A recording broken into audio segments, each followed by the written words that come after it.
അസ്സലാമു അലൈക്കും വറഹ്മത്തുള്ളാഹി.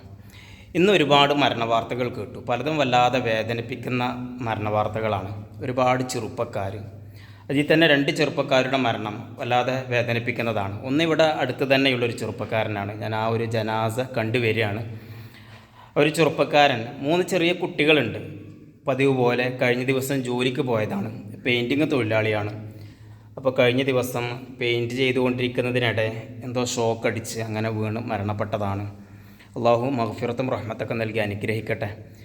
ഒരുപാട് പ്രതീക്ഷകളുമായി കുടുംബം പുലർത്തുന്നതിന് വേണ്ടി പതിവ് പോലെ രാവിലെ ജോലിക്ക് വേണ്ടി പോയതാണ്. വൈകുന്നേരം ആ വീട്ടിലേക്ക് എത്തുന്ന വാർത്ത, ജോലിക്ക് പോയ ആ ഒരു ചെറുപ്പക്കാരൻ മരണപ്പെട്ടു. ആ കുട്ടികൾ കേൾക്കുന്നത് തങ്ങളുടെ ഉപ്പ മരണപ്പെട്ടു, ആ ഭാര്യ കേൾക്കുന്നത് തൻ്റെ ഭർത്താവ് മരണപ്പെട്ടു എന്നൊക്കെയാണ്.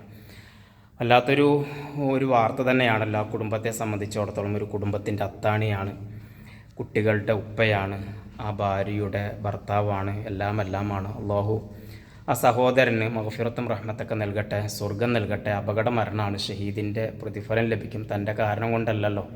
അള്ളാഹു ഷഹീദിൻ്റെ പ്രതിഫലം നൽകി അനുഗ്രഹിക്കട്ടെ. ആ കുടുംബത്തിന് ക്ഷമയും സമാധാനവും നൽകട്ടെ, ഖൈറ് പകരം നൽകട്ടെ. അതുപോലെ തന്നെ മറ്റൊരു മരണ വാർത്ത കേൾക്കാൻ വേണ്ടി കഴിഞ്ഞു. അത് നമ്മുടെ തൃശ്ശൂർ ജില്ലയിൽ തന്നെയുള്ള, ഇവിടെ കുറച്ച് അകലെയുള്ളൊരു ചെറുപ്പക്കാരനാണ്. മരണപ്പെട്ടിട്ടുള്ളത് ദുബൈയിലാണ്. കല്യാണം കഴിഞ്ഞ് ഭാര്യയും ഭർത്താവും കൂടി ദുബൈയിലേക്ക് പോകുന്നു. പിന്നെ കുറച്ച് കഴിഞ്ഞപ്പോൾ ആ ഭാര്യ സഹോദരി നാട്ടിലേക്ക് മടങ്ങിയെത്തി. ഗർഭിണിയായിരുന്നു, 5 മാസം ഗർഭിണിയാണ്. കഴിഞ്ഞ 2 ദിവസമായിട്ട് അദ്ദേഹത്തെ വിളിച്ചിട്ട് ഫോൺ എടുക്കുന്നില്ല. വാട്സപ്പിൽ മെസ്സേജ് ചെയ്തിട്ട് അത് ബ്ലൂ ടിക്ക് കാണിക്കുന്നില്ല, കണ്ടതായിട്ടൊന്നും കാണിക്കുന്നില്ല.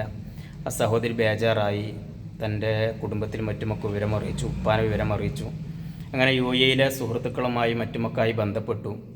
ചെന്ന് നോക്കുമ്പോൾ ഫ്ലാറ്റ് അടഞ്ഞു കിടക്കുകയാണ്. അങ്ങനെ ദുബായ് പോലീസും മറ്റുമൊക്കെ വന്ന് തുറന്നു നോക്കുമ്പോൾ ആ സഹോദരൻ വീട്ടിനകത്ത് മരണപ്പെട്ട് കിടക്കുകയായിരുന്നു. എവിടെ വീണ് തലയടിച്ച് വീട്ടിനകത്ത് മരണപ്പെട്ട് കിടക്കുകയായിരുന്നു അത്രേ.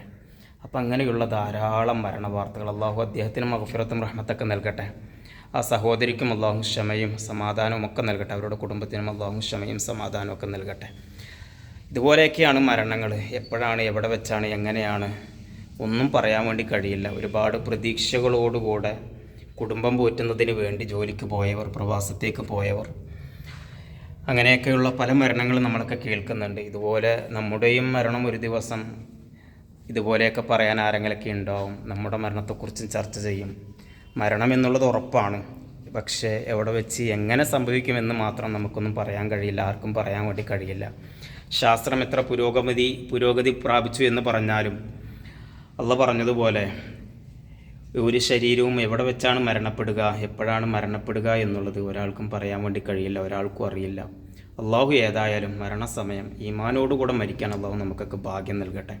രാവിലെ തന്നെ മസ്ഊദ് സഖാഫിയുടെ മരണവാർത്ത കേട്ടു.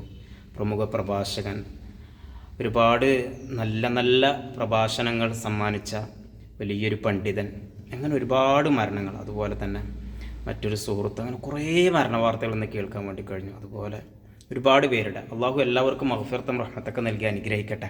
അള്ളാഹു ഇതുപോലെ പെട്ടെന്നുള്ള മരണങ്ങളിൽ നിന്നും അപകട മരണങ്ങളിൽ നിന്നൊക്കെ അള്ളാഹു നമ്മയും നമ്മളുമായി ബന്ധപ്പെട്ട എല്ലാവരെയും കാത്തുരക്ഷിക്കട്ടെ. എല്ലാവരും ദുആയിൽ ഉൾപ്പെടുത്തുക. അസ്സലാമു അലൈക്കും വറഹ്മത്തുള്ളാഹി.